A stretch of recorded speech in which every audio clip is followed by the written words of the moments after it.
Hey everybody, it's Curtis with Keller Realty in Eugene and Springfield, and today I'm going to talk about life in the Eugene area. Let's start with what Eugene is best known for, and that is being home to the Ducks at the University of Oregon with over 300 different undergraduate programs available. The local support for Ducks football rivals that of many college towns around the country. There are also a few smaller colleges in the area, including Lane Community College.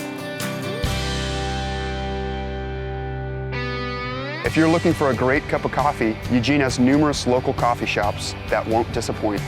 Limited traffic throughout town makes your morning and evening commutes less stressful than what you'd find in bigger cities across the country. In addition, there's a Beltline highway that allows for an easy drive across town.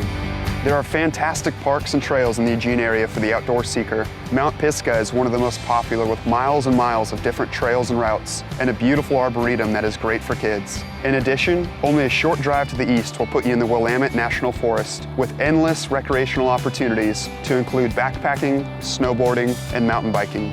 When it comes to the weather in Eugene, be ready for the rain. During the winter, you'll often find that it rains for several days on end. Housing costs continue to rise in Eugene as demand remains high and inventory low. If you haven't lived on the West Coast, home prices and the cost of renting an apartment or a home will likely surprise you. It's a competitive market for home buyers and a great time to be a seller. Do you have additional questions about moving to the Eugene area? Feel free to shoot me a call or a text at this number.